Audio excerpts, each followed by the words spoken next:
तत्वों के आवर्ती वर्गीकरण में आज हम बात करेंगे वैन डर वाल त्रिज्या की।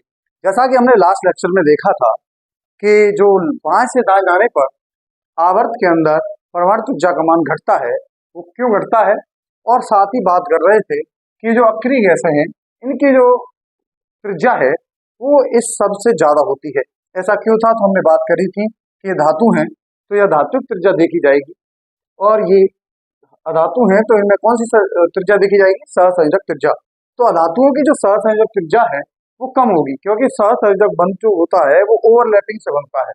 तो जैसे ही ओवरलैपिंग होगी तो ये जो त्रिज्या है वो कम हो जाएगी, और यहाँ पर ये जो त्रिज्या है वो धात्विक त्रिज्या है, और जो धात्विक त्रिज्या है वो धात्विक कणों के बीच की दूरी के आधे हिस्से को कहते हैं, तो ये त्रिज्या ज्यादा होगी।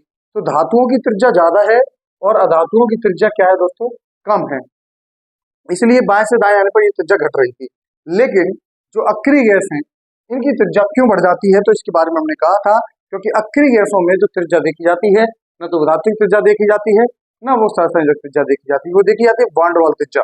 तो दोस्तों बात करेंगे कि वैन डर वाल त्रिज्या क्या होती है। तो देखें जरा कि वैन डर वाल त्रिज्या क्या है।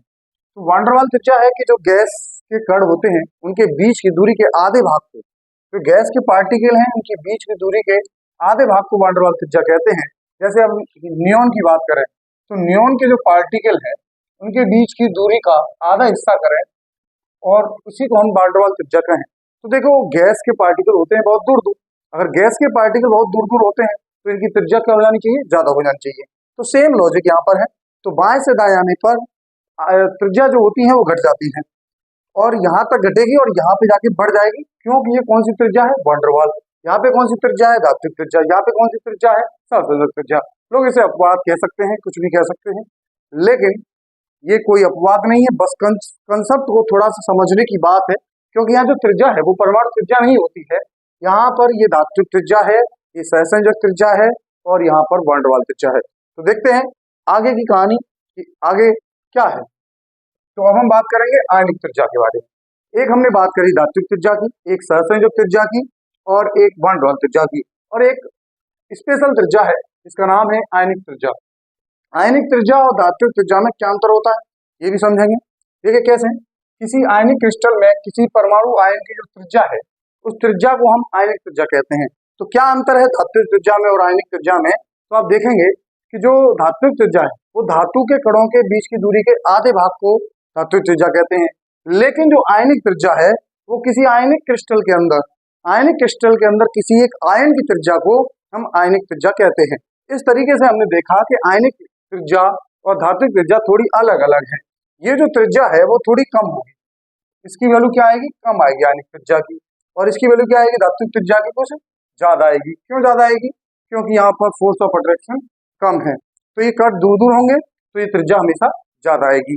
और यहाँ पर आयनिक फोर्स ज्यादा लग रहे हैं तो त्रिज्या कम हो जाएगी। तो हमने कहा कि आयनिक त्रिज्या जो होती है वो थोड़ी कम होती है, और जो धात्विक त्रिज्या है वो थोड़ी सी बड़ी होती है।